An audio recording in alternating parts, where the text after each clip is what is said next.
And we are live. Hey, everyone, and welcome to the UFC 231 Holloway versus Ortega dissection. Fight takes place this Saturday, December 8th in Toronto. And as the title of this podcast implies, it's going to be headlined by Max Holloway and Brian Ortega. And this is one of those fights where, you know how you get, like, especially when the middleweight division was going through this with, like, Michael Bisping and GSP, I don't think there's any doubt that these are the two best fighters in that division. I think everyone thinks that they need to be fighting. We're going to get a lot of questions answered this Saturday, and I'm looking forward to it. But before we hop into breaking down the main card, let's start off with some news.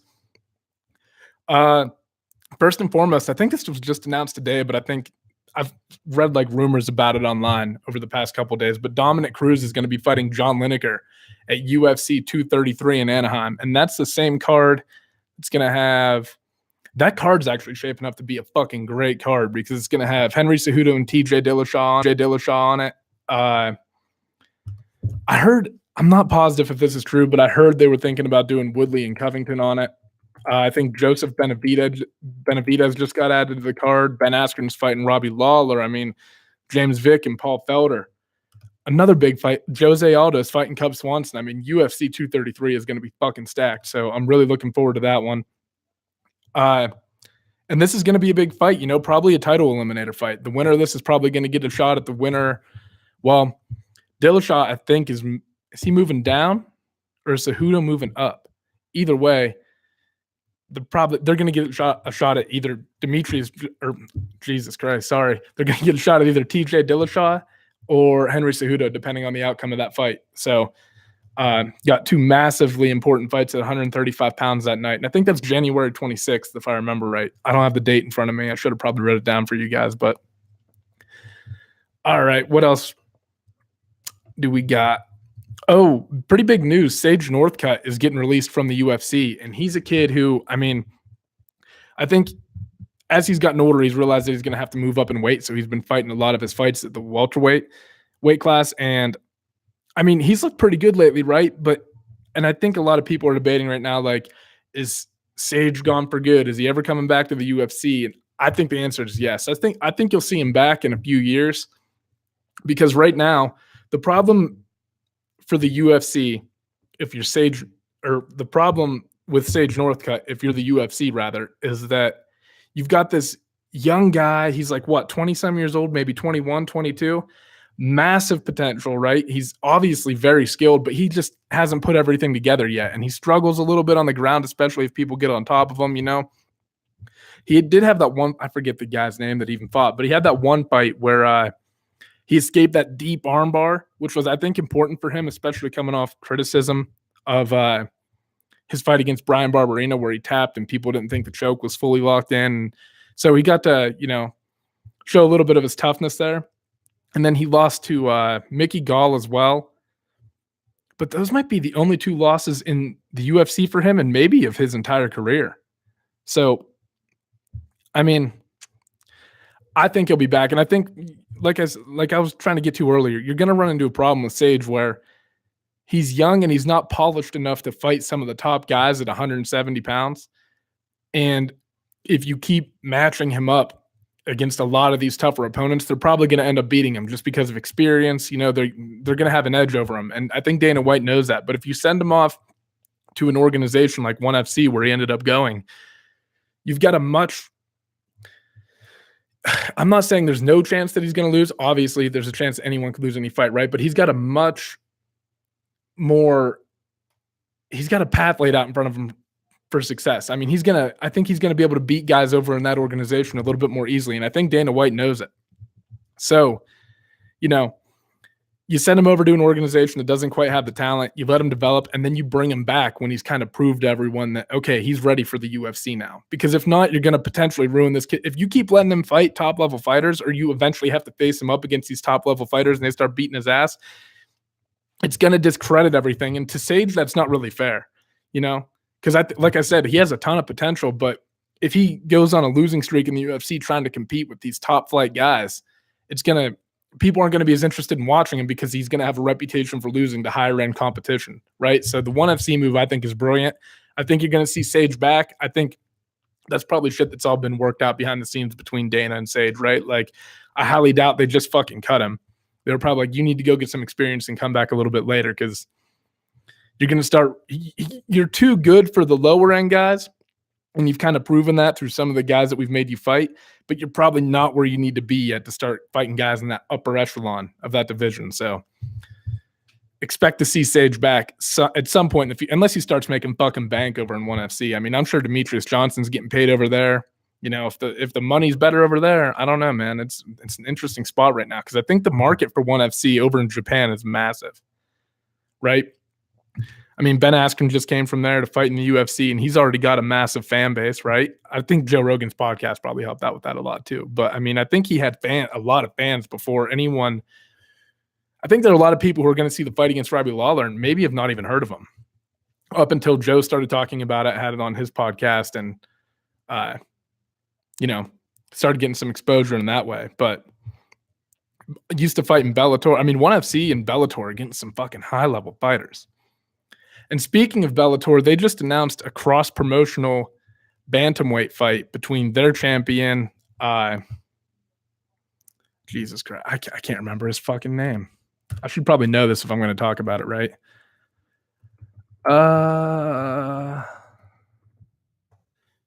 Let's see. I'm trying to find it for you guys. Sorry, just give me one fucking second. Darian Caldwell is fighting Kyoji Horiguchi for the Ryzen. What is it?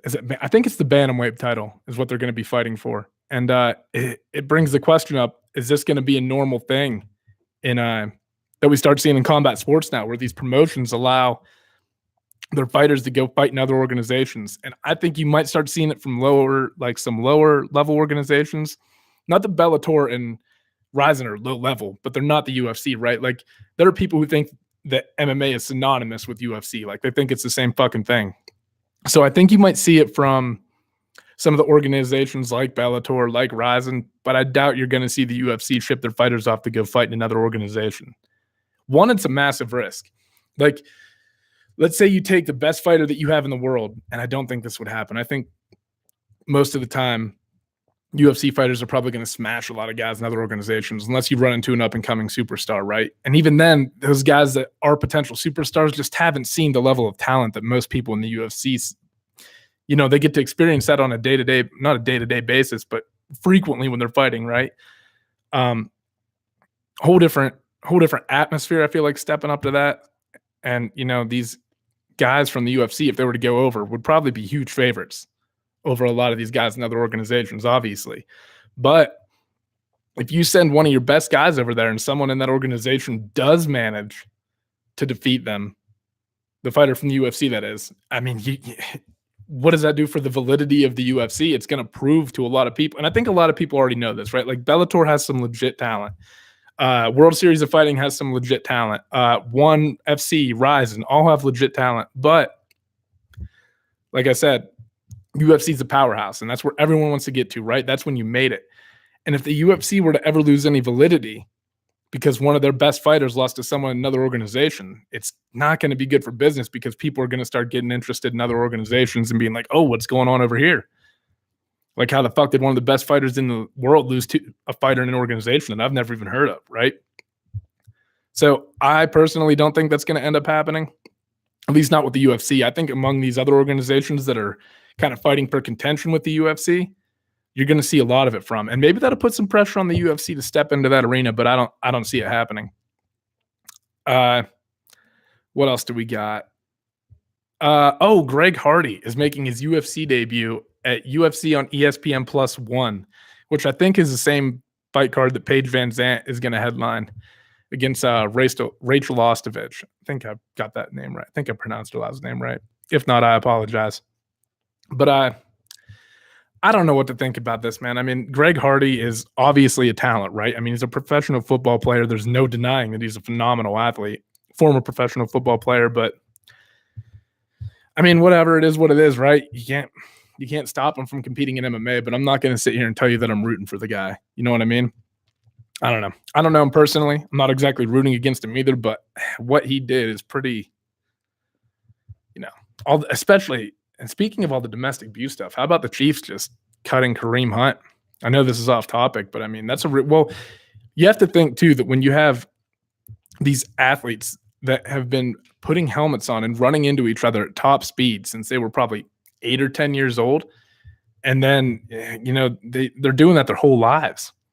So I'm not defending anything that Kareem Hunt did. Everything he did was unexcusable.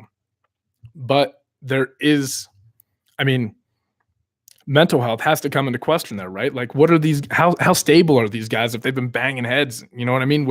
And they put padding on. So you're talking about men who weigh over 200 pounds, run 40 yards in 4.3, 4.4 seconds, and they're just smashing into each other over and over again. It's like, they got to have some fucking head trauma. So as we learn more about CTE and stuff like that, I'd be interested to see what guys like Greg Hardy and Kareem Hunt and like Ray Rice, I'm interested to see what the impact of playing football had on their decision-making in those certain situations. Because obviously they made the right choice, but how much of that is due to the fact that, like I said, been smashing fucking heads together since the age of 8 for the past 20 years. Just, there's no way that's fucking good for you. I mean, I played football in high school, and I remember getting my bell rung a couple times, and it was the fucking worst. And that happens to, I wasn't even good at football. You know what I mean? So the guys who are good at it are doing it all the time and have been doing it their whole career. And, it's a rough sport to play in. But I'm not rooting for or against him. I'm just going to see what happens. Like I said, I'm not going to catch me cheering him on just because he's been knocking people out so far. I still kind of got to hold a grudge against him for what he did, right? Like, and whether he's ever going to live that down or not, I honestly don't know. That's a fucking tough thing to just sweep under the rug and hope people forget about it, but we'll see. All right, let's get on to the main card, start breaking this thing down. First up is going to be Hakeem Dawodu. He's 8-0-1. He's going to be fighting Kyle Bochniak, who is 8-3. And Bochniak's coming off that, a great fight against Zabit, but he just got outclassed in it. Zabit was just too much for him, overwhelmed him. His movement was more fluid. And but if you watch that fight, credit to Bochniak's toughness and his pressure and his relentless willingness to just keep marching forward despite all the damage he was taking. It was pretty incredible. And he had that surge in the third round, but just wasn't enough to overcome everything that Zabit had to offer. And Zabit is high level, man. You're talking about a title contender, one of the most promising young prospects in the UFC by far. Before he lost to Zabit, though, he picked up a win over Brandon Davis. And Brandon Davis is, he's high level too. I think he's got a lot of potential lining him too. So for him to go out there and get that win, big deal. And before that, he lost to Jeremy Kennedy, and Kennedy just fucking out-grappled him, man. Not that Bochniak didn't display like good fundamental defensive jiu-jitsu and like he was tight and like trying to, get back to his feet and work back, but Kennedy just overwhelmed him. That was actually a pretty impressive fucking performance from Jeremy Kennedy. Clearly on a different level of grappling than Bochniak was. But Bochniak's been not struggling, right? But he's got to get on a roll here. He's been alternating wins ever since he made his UFC debut. He's gone 2-3 with the promotion. And he's going to be looking to get back on track against Hakeem Dawodu, who's going to be fighting, in his home country. He's coming off a win over Austin Arnett, which was big for him because his UFC debut ended in 30-some seconds after he lost via guillotine to Danny Henry, right? So picking up the next win over Austin Arnett, who is a fucking game opponent too. But Hakeem's just so technical, man. He just sits back there. He outboxed him. His combos were crisp. Great leg kicks, great timing. He changes levels well, right? Like he mixes things up so well. He's never predictable in what he's doing. He's always, and he makes reads very quickly while he's throwing his combos. Like you'll see he's reacting based off where they go. Like if they cover up here, he's going to the body or shit like that. You see, he's high level, right? And the question in this fight is going to be whether Hakeem is going to be able to deal with the pressure of Kyle Bochniak. Because Bochniak just likes to come forward, and he's got good technique.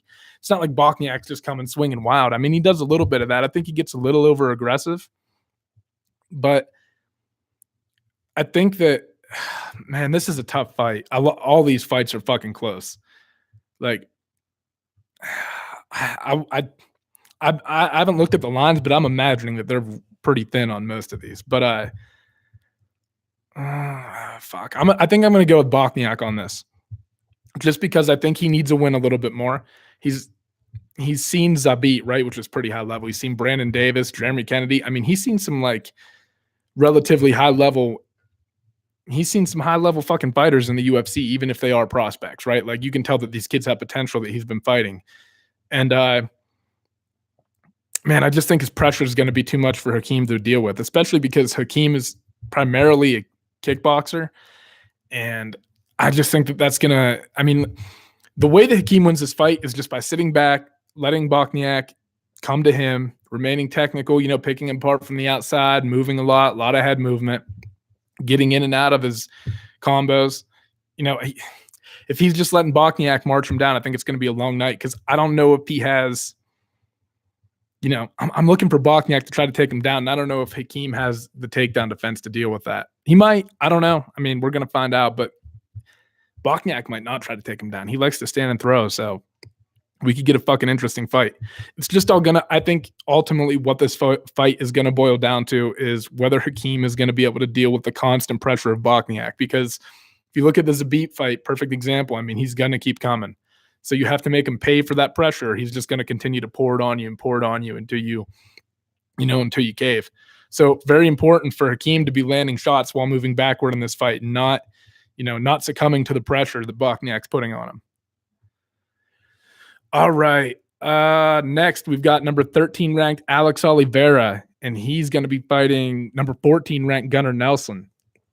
And Gunnar Nelson is coming off of that nasty first round KO against Santiago Ponzinibbio.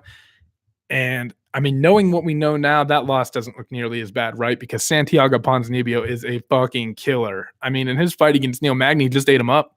He looked like a world champion, right? I mean, like at the very least, a title contender. I don't think there's any doubt that he's going to be mixing it up with the top 2 and 3 guys in that division. So not a terrible loss, right? I mean, no one wants to get fucking knocked out in the first round, but it doesn't look as bad now that we know how good Santiago really is. I think everyone kind of had their suspicions, but you know, when you go out and do that to Neil Magny, who was ranked number 8 in the world at the time, I mean, that's fucking uber impressive. But before that loss, he choked out Alan Jouban in the second round with the guillotine, and before that, he tapped out Albert Tumanov with a second round neck crank. I don't even think he had the choke fully locked in. So, I mean, one of the things that I think people sleep on a little bit with Gunnar Nelson is how good. I mean, he's obviously known for his grappling, right? Like, especially in 2009 when he was medaling and like he got all these gold and silver medals in the IBJJF championships, right? So obviously a high level grappler, but if you watch him when he's standing on his feet, I mean, his hands are very fast. Like, I think people focus so much on his grappling that they forget about how crisp his striking is. He moves a lot like Conor. Like, they obviously influence each other a little bit in their style, or Gunnar is influenced solely by Conor. I don't fucking know, but you'll see some similarities in the way they move. And I think that style against Santiago, who just marches you down, got him in trouble because your hands are down, you're more relaxed. But it's been working out for him before that, you know. I mean, this guy's only lost 3 fights in his entire career. 1 to Santiago, 1 to Rick Story, and 1 to Damian Maia. Not bad losses. So, you know, I mean, just watch out for the striking. You know what I mean? I think people sleep on it a little bit, and I think it might play a factor in this fight because Alex Oliveira is 19-4, and he's fucking aggressive. I mean, look at his fight with Yancy Medeiros, that barn burner that they got into before Medeiros finished him in the 3rd round. I mean, they both had each other hurt several times in that fight. Just going to fucking war, throwing bombs at each other. One of the craziest fights I think I've ever seen, to be honest. And then, you know, he's got 4 losses, a couple no contests on there, right? Didn't he get into some shit with like Tim Means? I think in the first Tim Means fight, he hit him with like an illegal knee or something, and it got stopped. And then they rematched or something like that, and then Oliveira ended up winning. I can't fucking remember the details off the top of my head, but Oliveira's got some good wins on his record, man. I mean, just 2 fights ago, he beat Carlos Condit, and at the end of the first round, Carlos was on his back about to choke him out, and I think Carlos thought going into the second round that I'm just going to fucking take him down again. I dominated them on the ground when we went there in the first round, so why not do it again in the second? But I mean, it ended up backfiring on him, right? Because Oliveira was able to get back to his feet and snatch his neck up and fucking catch him in a guillotine in the second round. So, I mean, Oliveira's dangerous. Now, and most recently, I didn't even mention this, but he picked up a win over Carlos Petersoli in the first round. I think that was like a late notice fight. The kid probably should have never been fighting Alex Oliveira because Oliveira is fucking high level, man. He's good. And no doubt, I feel like he can catch Gunnar Nelson. You know, not even, I don't even want to say catch, like it's going to be luck or something. Like he has the skills to beat Gunnar Nelson. On the feet, he's a good grappler, but I don't think his grappling is going to be enough to overwhelm Gunnar Nelson, you know? I don't think that part's going to scare Gunnar. And I think Alex Oliveira's his constant willingness to press forward and be aggressive is going to get him into some trouble against Gunnar, who's going to be sitting back, waiting to counter. And if he gets a hold of him and gets him to the ground, man, I think he'll just outclass him there. I'd expect Oliveira to come in, be aggressive, and I think I think this has potential to be your fight of the night, by the way. Like, if this thing goes all 3 rounds, I think you got a great fucking fight on your hands. It's just, I think Oliveira, like I said, his aggression is going to play into Gunnar's hands. He's going to make a mistake, overextend on something, and it's going to allow Gunnar to get the fight to the ground where he wants to be. And then, I mean, fuck. Oliveira's going to be down there swimming, you know what I mean? Swimming with the sharks, basically. I mean, a guy in Gunnar Nelson, who, like I said, is very credentialed in jiu-jitsu and probably just too much to offer for Oliveira. So I'm going with Gunnar Nelson, second round submission. And I didn't give you, I think the first fight is probably going to go the distance, by the way. I never clarified, but Kyle Bochniak isn't exactly a knockout artist. He's got a couple on his record, but if you look back over his fights, he's a decision fighter. Nothing wrong with it. I don't give a fuck. Like, is it more exciting to watch finishes? Yeah. But I mean, at the end of the day, you're trying to win the fucking fight, right? That's all that matters. So if you're going out there and winning your fights, I don't give a fuck if it's by decision, by submission. I just want to see, I want to see people fight the way they're supposed to fight in the way that they feel the best fighting. I don't think you should be taking unnecessary risks and trying to go gung-ho for the knockout if it means costing you the fight. That shit seems fucking stupid to me. Fuck what the fans are doing, booing you and stuff. Just do your thing, in my opinion, right? But what the fuck do I know? All right, next, we've got number 7 ranked Jimmy Manuwa, who is 17-3, fighting number 15 ranked Thiago Santos. And I'm not sure if that number 15 beside Thiago's name is his middleweight ranking or his light heavyweight ranking, because I'm guessing it's his light heavyweight ranking, but his only win at light heavyweight is against Eric Anders. Picked up a TKO, and that was a fucking crazy fight, back and forth, and arguably Anders was winning the entire fight up until the point where he got knocked out. And it wasn't even like a straight up knockout. Anders was just exhausted and couldn't continue. I mean, he tried to walk over to the corner and collapsed. So, I mean, you want to talk about a motherfucker who pushed himself to the limit. Eric Anders is your guy right there. So, and I mean, Thiago at the end of the fight was hitting him with some nice shots, right?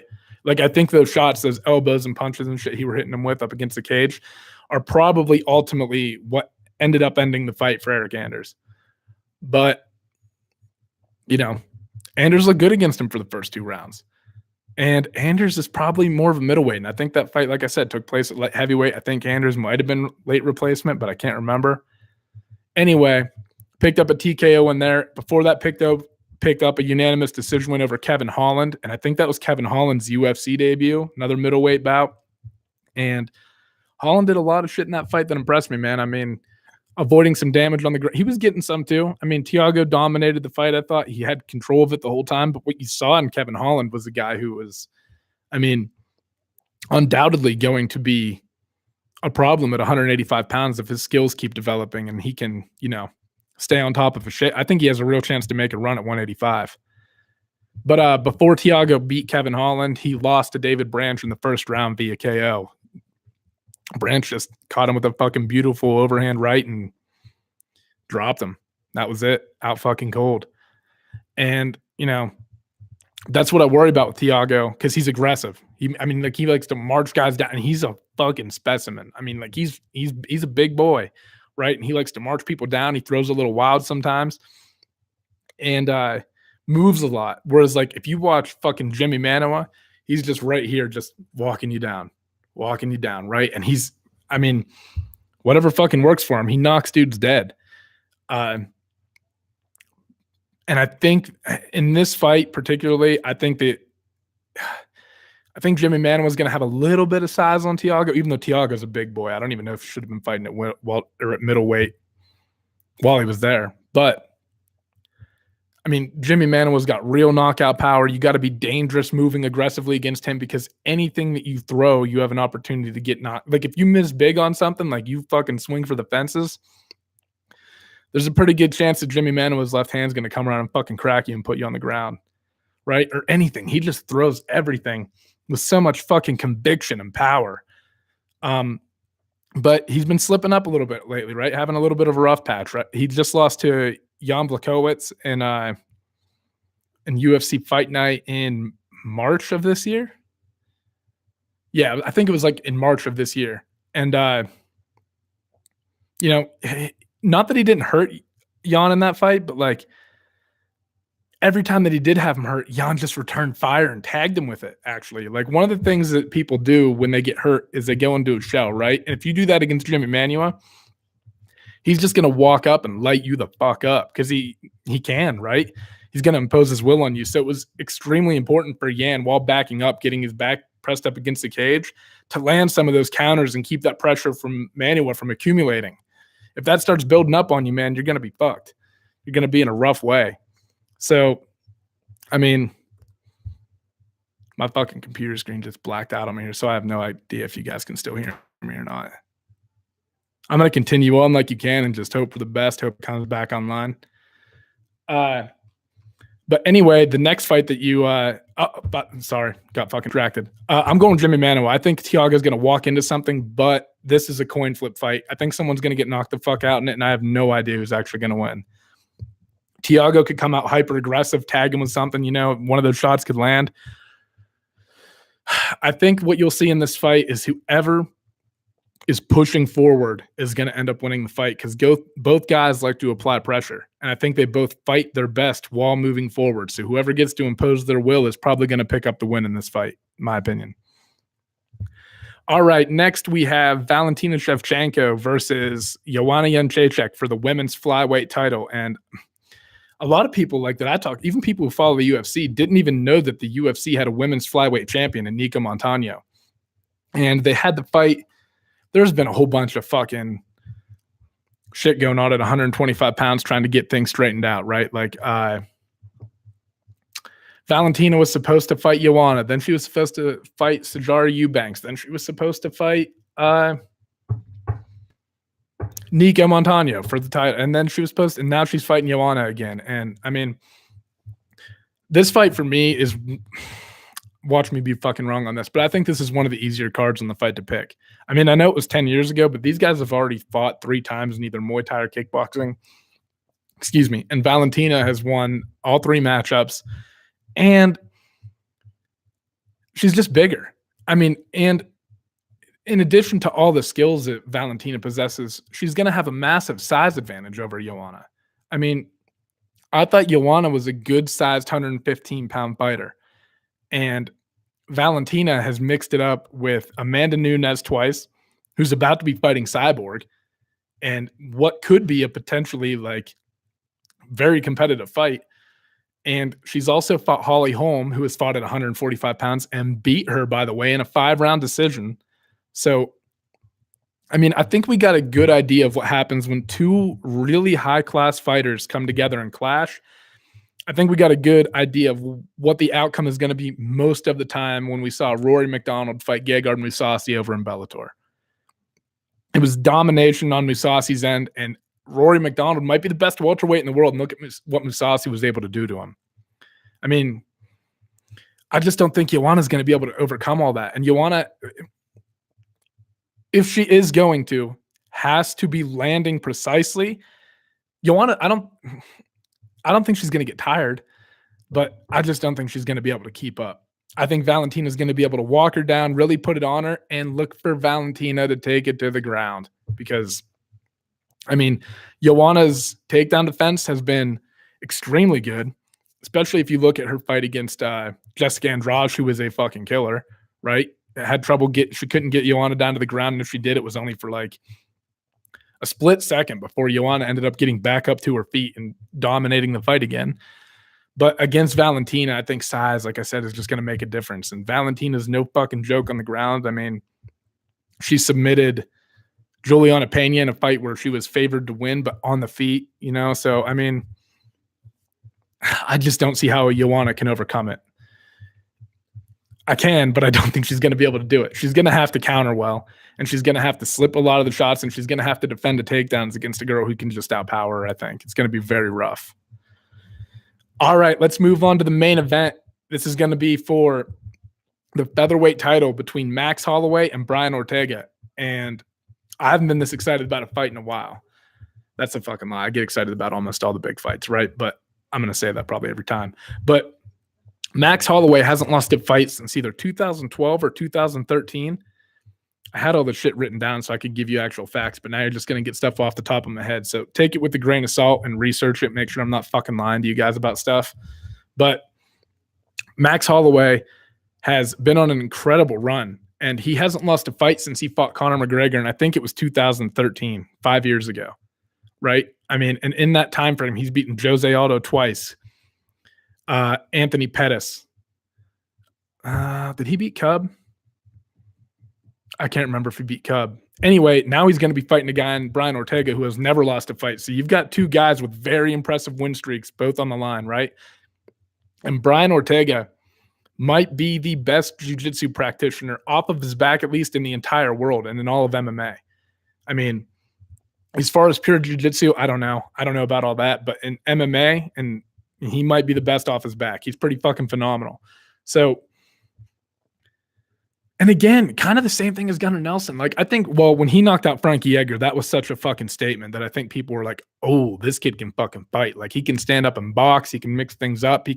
He's good everywhere. And I love both of these guys, so I don't even want to pick one if I don't have to. But if I had to pick one guy to win this fight, I feel like I'm leaning towards Ortega. I just feel like Max, so what Max does is he relies on a lot of volume. He's not a knockout artist. He doesn't have that one punch like knockout power, but he just pours it on you. Like if you look at what he did to Jose Aldo, Jose just couldn't fucking keep up with him. There was nothing he could do. I mean, he would counter sometimes, but like Max would just eat it and just come back and keep pushing him and pushing him and pushing him and pushing him until he finally got him out of there in the third round in both fights. Both fights were pretty identical. You know what I mean? I feel like if those guys fought 100 times, you'd probably get the result close to like 90% of the time, that same result. But my point is that Ortega is a much more he's a much more calculated striker. And I don't think he's going to quite throw the volume. I think you're going to find him looking for openings, especially because throughout Ortega's career, he's had an uncanny knack to pull off fights towards the end of regulation, right? Like he'll pull off these late third round. Like I think when he fought Renato Moicano, and he was doing well on the feet, and Moicano is a high level striker. I mean, he's a kid to worry about that no one's talking about. I mean, at 145, and I think he might be fighting on this card or one of the cards coming up. He's fighting pretty soon, and he is a fucking killer, man. I mean, if Ortega didn't catch him in that guillotine in the third round, when Moicano shot an ill-advised takedown, in my opinion, Ortega probably loses that fight, and you're looking at a different landscape at 145. You might be looking at Moicano fighting Holloway for the title instead of Ortega. But a lot of fucking what-ifs there, right? But my point is that Max can outbox him, I think, but at some point, even if he hurts him, like I said, Max doesn't have that one-punch knockout power. So if he hurts him, he's probably going to drop him, and it's going to daze him, and he's going to have to pour it on in order to get the finish, kind of similar like he did to Aldo, right? Like you got to really put it on him and just start hitting him with stuff. And I think if it gets to that point, he's going to have to get entangled in Ortega's guard in order to finish the fight. Unless he'd be smart to just outpoint him the whole fight and let Ortega keep standing up. I don't even think you should fucking risk going to the ground with that guy. He's so fucking high level, and you're going to be in a lot of trouble if you end up in the spot where, you know, you're on top and you're feeling safe, but he's got so many ways to attack you that you're really not. So I'm looking for Holloway to, like I said, throw a lot of if he's going to win, in my opinion, I think he's got to throw a lot of volume. He's got to keep pouring it on him. Don't give Ortega time to make a lot of reads. And if you hurt him, distance yourself. Stand it back up and finish it over. Just keep beating him up on the feet. It's not worth going to the ground and risking the title for. And I'm sure Holloway, unless he's confident in his fucking jiu-jitsu, which I'm sure he is. He's a professional fighter, right? He's been doing this for a long time and hasn't lost in a long time. Still don't think it's fucking smart. So we'll see what kind of decisions are made. I mean, we're going to learn a lot about how good Brian Ortega. Obviously, he's phenomenal, right? He knocked out Frankie Edgar, who had never been finished, with that beautiful uppercut after hitting him with the step-in elbow that rocked him. Beat up on Cub Swanson, late finish against Clay Guida. I mean, and he's constantly improving. He's a guy that when you watch him from fight to fight, he's always getting better. And the strides that he's making are pretty fucking evident, right? Like his boxing and his stand-up has come a long, long way.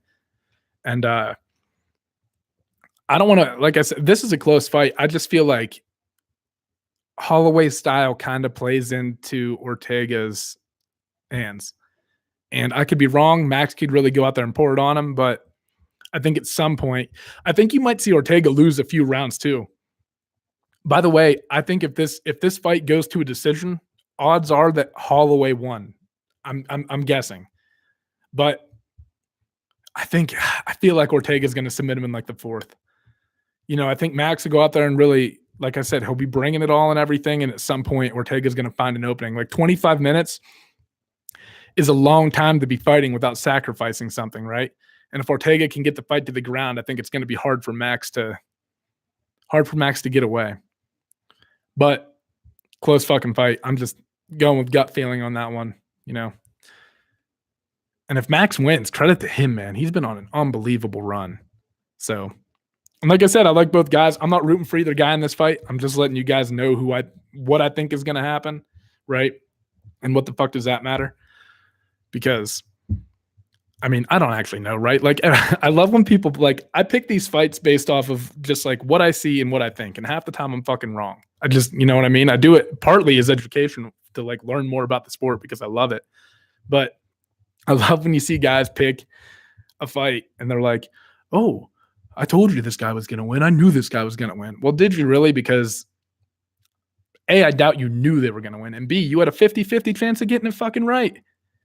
No fucking shit. You know what I mean? Like if you got, every time you pick a fight, like I'm aware that I have a 50-50 chance to get this right. It's not that impressive if I pick a fight right. So what I try to do, and I try to lay down paths to victory that I think each of the fighters should take. You know what I mean? And sometimes I'm off on it and sometimes I hit it, right? And you know, my goal is to constantly improve at fight analysis. My goal isn't to get all these fucking picks right. Like I don't care about the record really, like how I've been doing. I just want to see like how the fights play out and what techniques the fight and what game plans the fighters have to implement against each other, right? Like that's ultimately what I'm trying to figure out here. I don't mean to offend anyone or like insult any of the fighters by going through and being like, oh, you're going to beat this guy and this guy's going to beat this guy. Like, I wish well for all of them. You know what I mean? Like, I never root for fighters to lose. I think they go through too much in camp. They live a lifestyle that most people can't even fucking begin to comprehend. So to try to go in there and insult that by like, to me, I mean, like, I understand that people have favorites, especially like there's going to be a ton of people in Canada this weekend rooting for the Canadians, right? But to me, more important than any of that, and I like certain guys, right? Like there are certain guys that you just can't help but like. Like I like Cowboy Cerrone. I like Conor McGregor, right? But more important than me liking them and like I can't let my bias impact that because more important than anything, like more important than how well liked a fighter is the like objective outcome of the fight. Like I try to approach it as objectively as possible. Like I want to view the fight through an unbiased lens because if not, how are you ever supposed to run a successful podcast like this, right? Like if you're just picking people that are your favorites every time, I don't know. So I try to be fair to the fighters because I don't mean to do picks as like an insult to them. I try to analyze what's going on and I make a prediction that is oftentimes wrong based off what I think might happen. But, you know, all right, let's go through some predictions for like fight of the night and shit. So for fight of the night, I think, like I said, Gunnar Nelson versus Alex Oliveira has a really good chance to be your fight of the night if it doesn't end early. Like someone might get caught. He might clip Gunnar. Gunnar might tap him out. Normally, I would say Valentina and Joanna, just because, I mean, it's probably going to be an action-filled fight, but I just think it'll be so dominant that it won't be considered fight of the night. Ortega and Holloway has potential to be fight of the night, especially if the fight goes the distance, right? Even if it doesn't, like I expect a late finish from Ortega. I don't think it'll happen early. I think Max is too savvy, too much of a vet, right? He's not going to fall for things easily. It's going to take some time for Ortega to find that opening, if he even can. But we'll see. I really think that Ortega Holloway is probably your best chance for fight of the night. Don't sleep on that fucking Bochniak fight, though. That could turn into a barn burner real quick, because Hakeem is going to, like I said, he's going to have to counter. And in order to keep up with Bochniak, he's going to have to throw a lot of volume. Like, he's not just going to be able to throw a counter or two. He's going to have to be landing consistently to keep Bochniak off him. So that could play out to be fight of the night. By the way, this is a fucking great card. If you're a fight fan, even if you don't know all the names on this card, sit down and watch it, because even the fucking prelims are stacked. You know, this is going to be an entertaining fight card. I have no doubt about it. And yeah, definitely tune in. There's some, my computer fucking died. I plan on giving you guys dates and stuff, but I know there's some big fights coming up next weekend in Bellator. I think Michael Chandler is fighting, he's rematching Brent Primus to get his title back, attempt to get his title back. There's another Bellator fight the next day. Kevin Lee and Ali Quinta fight next weekend. John Jones and Alexander Gustafsson the weekend after that. Man, it's a good time to be a fight fan, right? But I think that's all I got for you guys today. I'll try to roll an episode out after the fights take place this weekend, and we'll try to, do a little aftermath show and try to determine what's next for the fighters after UFC 231 on Saturday. I think the main card starts at 10, by the way, on pay-per-view, and prelims will probably be on FS1. I haven't looked, but I'm just assuming. And then your early prelims will be on Fight Pass. What else? I think that's it. I think that's all I got for you guys. So, yeah, check us out on Instagram and Facebook. I have a Twitter made for this fucking account, but I never really use it. I think it automatically posts updates. Like, I don't know. But anyway, follow us on Instagram and Facebook at least. If you like the podcast, hit the subscribe button. Feel free to comment, send suggestions, right? I can accept criticism. And yeah, have a good day. Thank you for listening. Bye.